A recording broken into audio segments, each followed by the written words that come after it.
가지고 이게 대탕겠다라고 시켜가지고 앞을 내다보는 사람이기 때문에 그게 어느 희생일지 모르기 때문에 그런 면적이 가지고 내고 무조건 하니까 전평 미만. 우리 뭐딱 600평 않습니까? 저도 600평이 제일 좋다 생각하는데 무조건 전평 미하로 시작을 했어요. 한 4시간 걸리죠.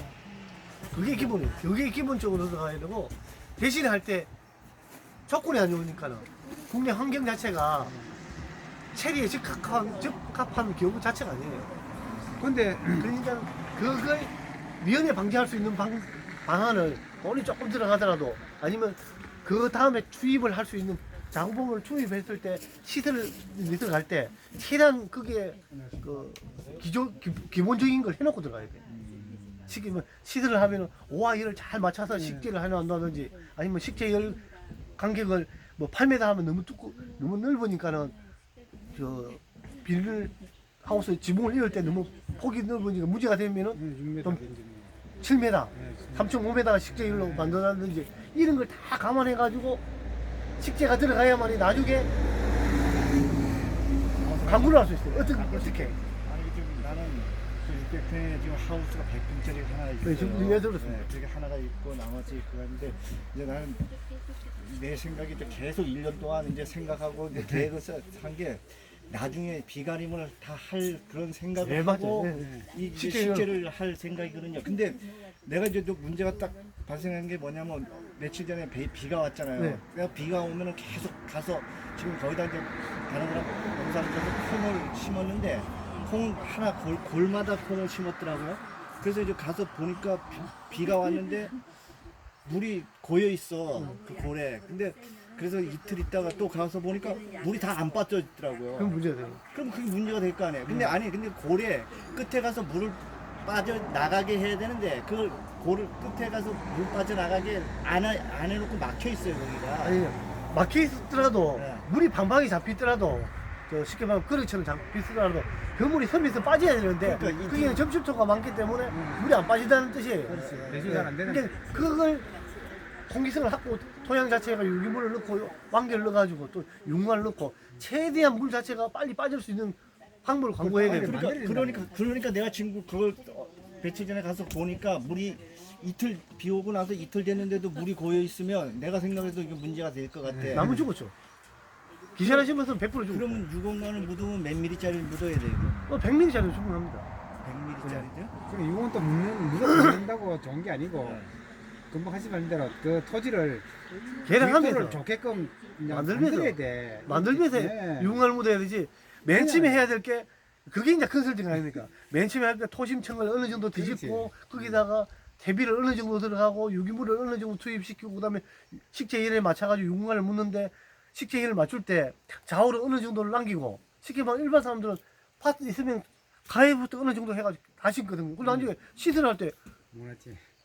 저 방풍력도 들어가야 되고 들어갈 자리가 없어서 그냥 시험하면 또 문제가 아니 되거든요. 그러면 예를 들어서 지금 내가 이 폭을 보니까 내가 3m 내가 저기 그 가해로는 3m씩 띄우고 그 다음에 가운데만 4m를 띄우려고 그러거든요. 그래놓고 3m, 4m, 3m 이렇게 해갖고 하려고 그러면 그 유공간을 묻으면 어떻게 골에다가 묻어야 되는 거야? 아니요 식재열 식재 열에 네. 식재하는 데다가 자리, 네. 식재하는 밑에다가 예, 묻는 거예요? 예. 그러니까 사장님 같은 토질에는 그게 60을 넘어서면 안 돼요. 60에 넘으면. 60cm 하고 예. 사질도 모래 땅에 가까운 사질토일수록 깊게 묻고, 그 다음에 점유토가 높을수록 얕게 묻고. 얇게 묻어요. 60cm. 예, 그게 이제 50cm 이상을 넘어서면 안 돼요. 40cm 되게 되면 안 돼요. 너무 쉽게 말하면 두더지가 들어가가지고 냉이 들어가거든요. 60cm 정도. 예, 예, 예. 그러면 100ml를 묻어라. 예, 100ml를 두 개 뭐 묻든지 20ml 묻고 뭐 된다는 거예요. 20ml 넘는데 20ml 용만한 건데 그러는? 100ml 가 아, 얼마나 200ml를 얘기하는 거? 200ml는 200ml보다 100ml가 낫습니다. 100ml 두 개가 낫습니다. 아, 포크레인을 하고 양쪽으로 두 줄. 원래는 이렇게, 제일 좋은 게 이렇게. 골에 두 줄 묶고 고랑에 한 줄 묻는 게 제일 좋아요.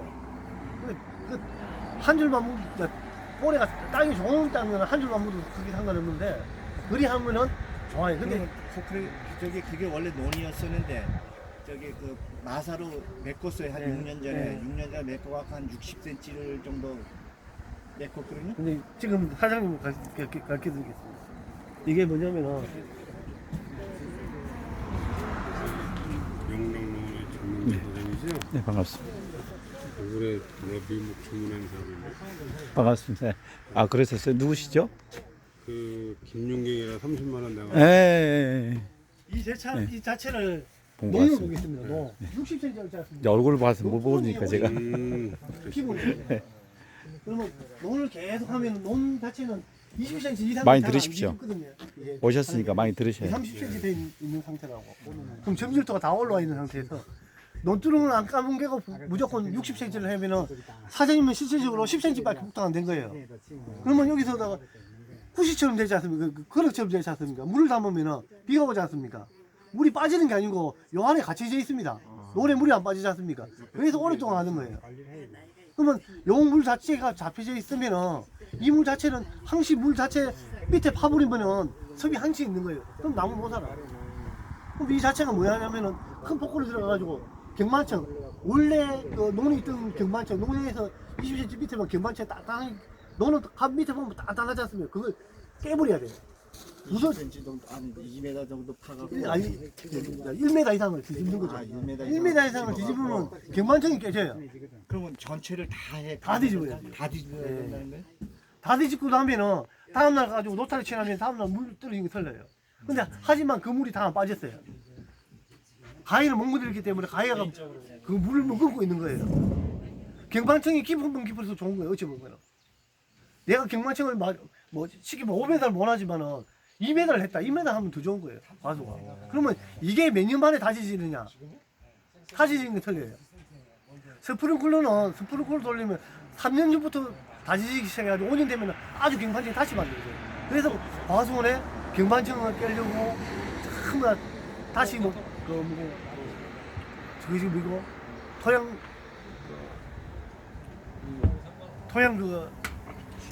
침투 파식이 전부 다. 그래서 체리는 특히나 다른 가수에 비해 가지고 아주 통기성을 중요시 여기기 때문에 저기 보시면은 제 토지를 보셨지 않습니까? 제 토지는 50mm 관 올리면은 2m 안 갑니다. 1시간을 흘려도 2m 물이 저까지 안 가요. 가다가 식배수로 밀어지는다. 여기 이제 11m 이게 지금 복개천인데 11m를 산을 가지고 채운 거예요. 돌하고 산에 있는 장안하고 돌도 있지 않습니까? 그걸 다 채워가지고 올린 상태인데 중간에 가다 보면 큰 돌 사이에서 물 빠지고 가는데 그런 상태에서 콜트도 가고 기세로도 가요. 이게 원래는 여기가 전부 다 체리밭이었는데 요 조성하기 전에 물끓기가 한 2m 가까이 그래 있던 거예요. 네, 키 정도 없지만 물끓기가 돼 있었는데 조성을 하면서 요걸 조성하면서 물끓기가 없어졌지 않습니까? 다시 축대 쌓고 이러다 보니까 지금 섭이 이쪽으로 이 논 쪽으로 가는 지금 밭 쪽으로 가는 거거든요. 지금 맥주가 죽었을 거예요. 이 시범 포장이 그때 놔두는데 저걸 하려면은 전부 다 전체를 다시 파가지고 물끓기를 해주고 물 자체가 섭 자체가 산에 있는 요 위에서 있는 물이 못 내려가게 만들어야 돼요. 그러면은 나무가 그래서 유궁 안 먹고 하면 안 죽는데 일반적으로 하면 다 죽어요. 근데 일반적인 사람들이 이런 토양보다 더 좋지 않으면서 심는다 하잖아. 원래 100%가 100% 죽는 게. 그러면 선생님 여기서도 이게 이제 매립을 했잖아요. 네. 그러면 거의 돌 작아질 텐데. 네, 11m입니다. 11m. 근데 그래도 죽어요. 죽어요. 내가 말하지 않습니까? 경만청이 만들어진 게 3년차 이후부터 다지지 않나. 비가 오고 사람이 다니고 하면 다지져요. 그럼 이게 경만청이 지금 장비 가지고 뒤집었을 때 거리 뒤집었던 게 지금 14년차 된 때가 있지 않습니까? 지금 파보면은 빠글빠글합니다. 그래서 오늘 교육하시는 게 아마 저한테 면목을 구입하시는 분도 있고 안 하시는 분들 많고 하는데 그분들한테 나무를 안 죽게 하는 최소한의 방법을 농민이니까는 농민이잖아요. 제가 다 겪고 느꼈기 때문에 그러니까 시행착오를 겪지 말라고 그냥 교육을 해주는 거예요. 1년에 한 몇 회씩은 할 거예요 이게 계속. 그럼 관수는 말이에요. 네. 땅으로 그냥 가는 게 지중간서가 아니라 좋습니다. 사장님 무조건 지중간서 가야 돼요. 사장님 무조건 땅으로. 여기다 띄우는 게 띄우면은 땅 낮으면 얼씬 많아져요. 그걸 빨라지고 또 그다음에 물 자체가 많이 안 들어가요. 그러면 땅에다 관수를 묻으라는 살짝, 거예요? 살짝. 살짝. 풀칠 때 안 걸리 정도만 돼. 사장님 땅은 무조건 지중 가서 가지고. 그 저기 관수 그렇게 하면은 물이 뭐 그냥 몇 시간을 넣어줘야 된다고 그러는 것 같은데 물. 조금씩 나와가. 아, 스프링클러보다 물량이 3분의 1도 안 들어갑니다. 그러면서 그냥 그게 물 자체가 위에서 두드리는 거는 쉽게 말하면 우리가 소나기라고 보시면 돼요. 소나기 오는 거하고 100mm의 폭우가 온 거하고 10mm의 이슬비가 온 거하고 10mm의 이슬비가 물이 더 깊이 들어갑니다. 이게 똥방똥방 떨어지는 건데 이 물 나중에 해보면은 떨어져요. 그래서 내 땅에 어느 정도까지 물 들어가는 거를 테스트하는 방법을 나중에 교육 때 가르쳐 드릴 거예요. 내 땅을 알아야 되거든요. 남이 2시간 준다고 나는 2시간 주는 게 아니에요. 나는 2시간에 그 물량 들어가는 게 뭐 30분이 될 수 있고 1시간이 될 수 있고 다 틀린 거예요.